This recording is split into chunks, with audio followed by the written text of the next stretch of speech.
Now we'll discuss the last and the fourth point, that is Eid al-Adha or Yawm al-Nahar.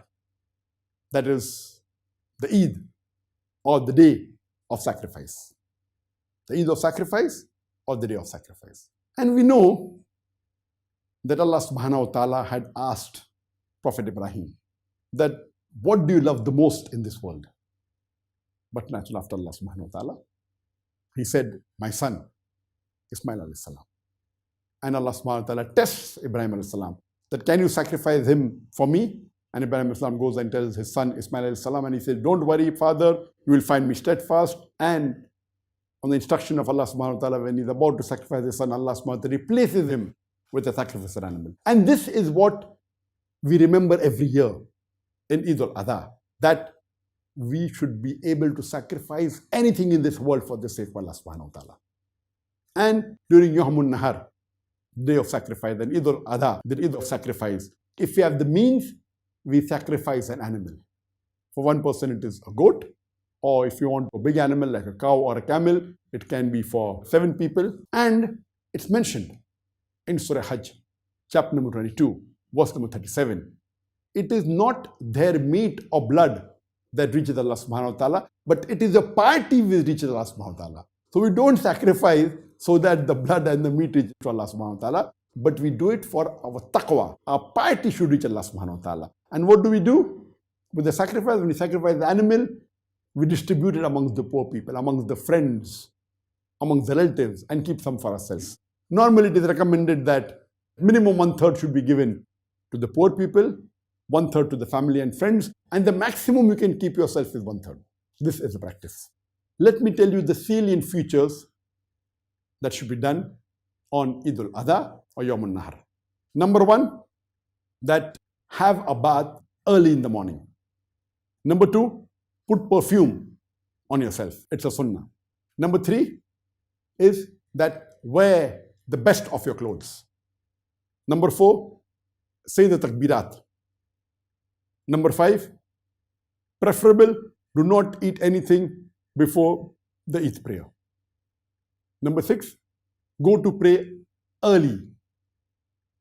Number 7, that it is recommended that all the women, including the children, including the menstruating women, should go for the Eid Salah, even if they don't have to offer Salah or they don't have to go to the Musalla. And when you come back from Eid prayer, see to it that you take another route, not the same route in which you went for the Eid Salah. And preferable to pray Eid Salah in a Musalla, in an open ground, which is called as Eidgah. Now, what is the reason that our beloved Prophet ﷺ recommended that all the women and the children, including the menstruating women, should go for the Eid Salah, even if they don't have to offer Salah, even if they don't have to go and pray? What is the reason? Why the Prophet said that you go from one route and when you come back, take the other route? Why did he say that pray in a large place, Eidgah? For all this, we come to know that the reason is so that it boosts the morale of the Muslims. Normally, we Muslims offer 5 times Salah in congregation in the mosque. Once a week in Jummah, we have a bigger congregation. We pray in the Jummah mosque. The congregation is multiple times bigger than what congregation we have during the 5 times Salah. And twice in the year, during the Eidain, the Eid al-Fitr and Eid al-Adha, the Prophet recommended that you pray in an open ground known as the Eidgah. Why? So that a larger number can gather. Imagine if you're living in a village and during the Eid Salah, you come to know there are 30,000 Muslims, there are 40,000 Muslims. The morale of the Muslims is boosted. And if you're living in an area which has got non-Muslims also, the non-Muslims will think 10 times before interfering with the Muslims. Oh, the Muslims are 30,000 in number, 40,000 in number. Imagine if you're living in a big city and if you pray in one Eidgah in which 100,000 gather or a few 100,000 gather. Imagine the scenario. It will boost up the morale of the Muslims. And at the same time, would give a non-Muslim thought that they better not interfere with the Muslims. This is the psychology for which, what is the reason that the beloved Prophet ﷺ even told the women and the children to go, even the women if they're menstruating. Pray in Eidgah. When you go through one way, come through the other way, not the same way. Why? So that the other people in the other locality of that village of that town or that city know, the Muslims are going in large numbers. If you go through route A, come back through route B. So that the people of route A also come to know, the people of route B also come to know that Muslims are in large number. The next important point, when you come back, if you have the means, you sacrifice an animal. If Allah has given you the means.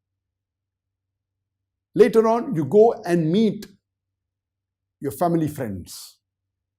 It's the day of celebration. And when you meet, the greeting is, Taqabbal Allah minna minkum. May Allah subhanahu wa ta'ala accept the good deeds from us and from you. Normally, in India, Pakistan, they say Eid Mubarak or other words. The sunnah is to wish Taqabbal Allah minna minkum.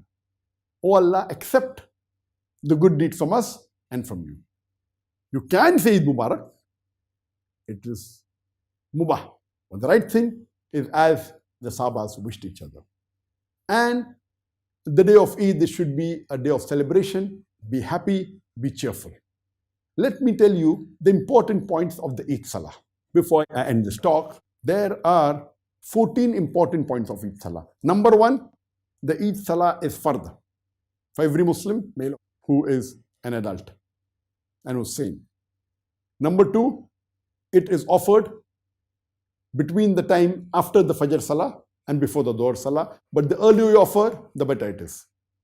Number three, it should be offered in an open ground, a musalla, also known as the Eidgah. Number four, that if Eid falls on a Jummah, then praying Jummah on that day is not fard. But it is sunnah, it is recommended. If you pray, it is good. But if you want, you can abstain from Jummah Salah. At that time, you should pray only the Zuhr Salah. Next point, number 5, is that there is no adhan or no aqama before the Eid Salah. Number 6, there is no sunnah before the Eid Salah or after the Eid Salah. Number 7, the Eid Salah is of 2 rakah. Number 8, there are 6 extra takbirat in the first rakat before Surah Fatiha, besides the takbirat ihram. Along with that, there are total 7 takbirat in the first rakat before Surah Fatiha. In the second rakat, after you get up from the sujood in the starting of the second rakat, after seeing the takbir, there are 5 additional takbirat before the Surah Fatiha in the second rakat. 9th point is that it is sunnah to recite Surah Ala in the first rakat and Surah Ghashiyah in the second rakat. The 10th point is it is also a sunnah. You can recite Surah Qaf in the first rakat and Surah Qamar in the second rakat. The 12th is that after the Eid Salah, there is a khutbah. The 13th point is it is recommended that you hear the khutbah of the Imam after the Salah. But it is not a fard. It is highly recommended. And the 14th point is when you go for Salah from one route, see to it while coming back, you take the other route. These were the 14 salient points of the Eid Salah. And I've covered in brief, in as short a time as possible, the importance of the first 10 days of the Hijjah.